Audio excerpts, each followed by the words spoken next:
We'll call to order the Finance Committee meeting of Monday, January 10th, 2022, and ask staff to call the roll, please. Alder Carter. Present. Alder Furman. Present. Alder Verveer. Here. Alder Figueroa Cole. Here. Alder Curry. Here. I believe Alder Council President Abbas is absent. Mayor, you have quorum. Thank you. So on our first item, we have no public comment. Just refreshing to make sure that's still true. So are there any disclosures or recusals on any items on today's agenda?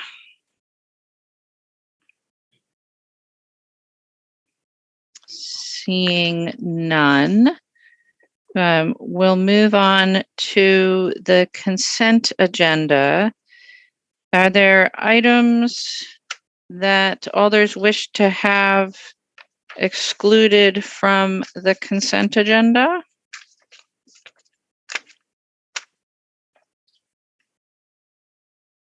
Alder Verveer? Thank you, Mayor. Please separate for questions agenda items number 7 and 31. 7 and 31. Thank you. Thank you, Alder. Are there any other items that members of the committee wish to have excluded from the consent agenda?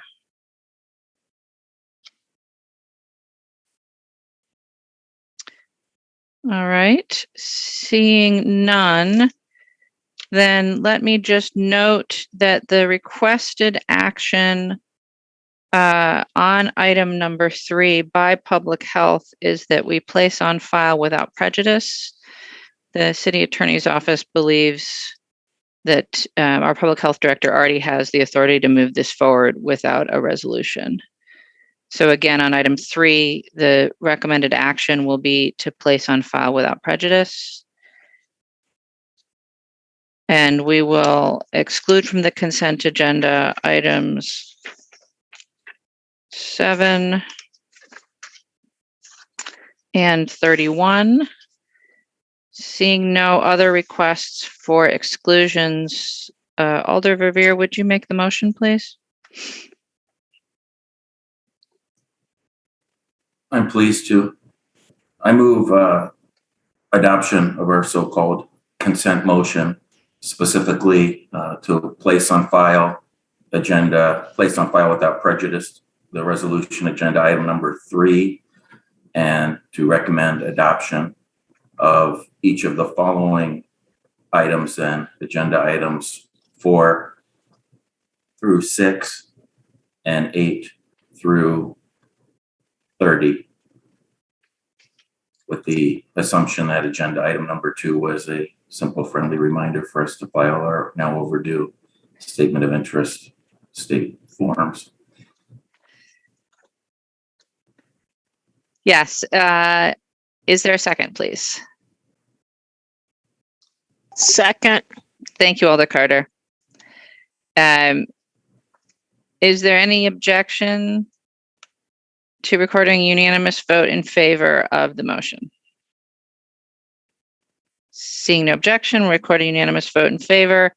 I will offer Dave the option to remind us on item 2. Please get your statement of interest forms in. Thank you, Dave. And I'll note for anyone watching on the award-winning city channel, that goes for every other appointed committee member in the city as well. All right. So then we will go to item 7, which is Legistar 68676, providing certain guarantees to parking enforcement officers during their transition from the Madison Police Department to the Parking Division. Let's see, Alder Carter, could we get a motion to start with, please?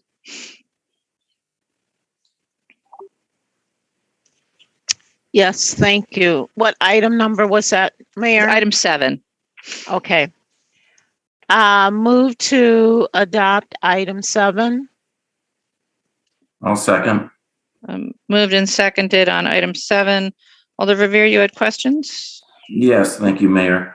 It looks like Stephanie Neeson would be the most appropriate city staff present to just answer my simple question. And my question is this, Stephanie, and that is if you could please provide the committee update on where we are with the transitioning of parking enforcement officers from the police department to the parking division. No need to go through the specifics of the resolution. I think it's pretty self-explanatory. I was just looking for an update on how the transition planning is going and when we think that it might actually take place. Sure, I can try to give an update. Well, with Sabrina's departure, it's kind of set us back. We're still looking for a site, a location for us to work out of. So we have not locked that in yet.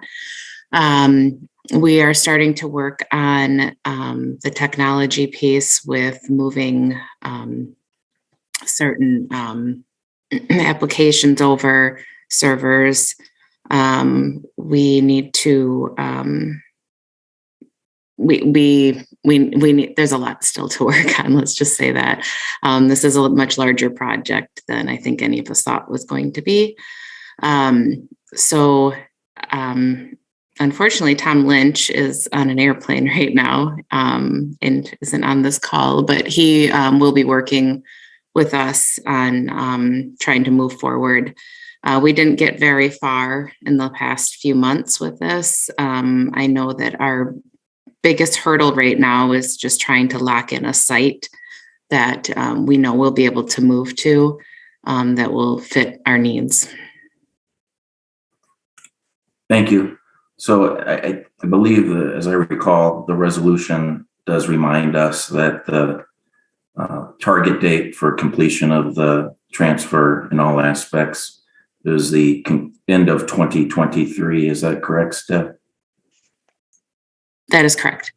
So that's still our goal. And it's obvious that the departure of our parking manager would set this initiative back.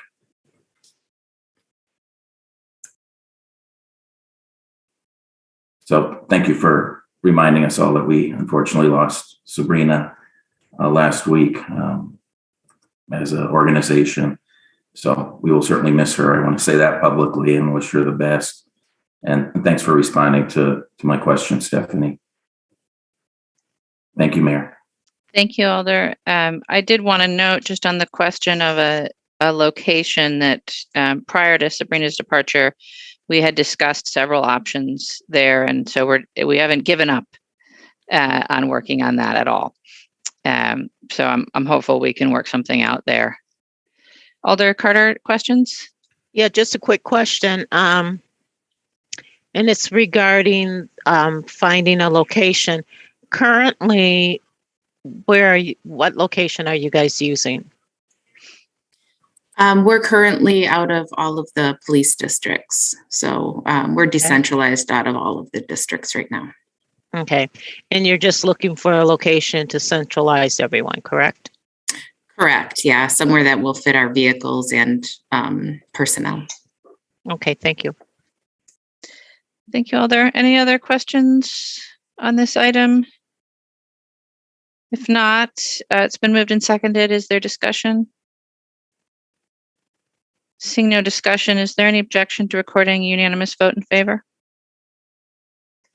Seeing no objection, we'll record that note. Thank you, Stephanie, for joining us. All right, that will take us then to item 31, which is Legislator 68917, amending the 2022 water utility capital budget to increase the budget allocation for the replacement of a dump truck. Alder Carter, a motion, please. Move to adopt. Is there a second? I'll second. Thank you, Alder Revere. Alder Revere, you had questions? Yes, thank you. And this might be for the finance director or Kathy Schwen from the water utility. My question is about insurance. When we have seen at our committee these resolutions in the past over the years, we're usually amending the budget to acknowledge coverage from the insurance fund for replacement of vehicles damaged in crashes. So I was just curious, the way that this resolution is worded, it's a departure from previous resolutions. So I was just curious if there was the insurance fund involved. Did Eric VM, as our risk manager, able to recover money from the city's insurance carrier or another responsible party's carrier? I'm not entirely certain of that. I think from my understanding, the vehicle, it was a hit and run and they didn't get the person who did it. And so we weren't able to recover from the person who caused the accident. And it was my understanding that we don't get recovery for vehicles when they're totaled, that the insurance isn't for comprehensive insurance or whatever that's called when you total it. Is that correct, Dave? Yeah, that's correct. Insurance, our coverage does not pay for the vehicle in this instance. So we need to use city funds to replace it. I see. Thank you for explaining that. Thank you, Mayor. That's all. Thank you, Alder. Any other questions on this item? Seeing none, it's been moved and seconded. Is there any discussion? Seeing none, is there any objection to recording a unanimous vote in favor? Seeing no objection, we'll record that vote, and that brings us to the end of our agenda. I'd entertain a motion to adjourn. So moved. Is there a second? Second. Second. Moved and seconded to adjourn. Is there any objection to recording a unanimous vote in favor of adjournment? Seeing no objection, we are adjourned. Thank you all. Have a good rest of your evening.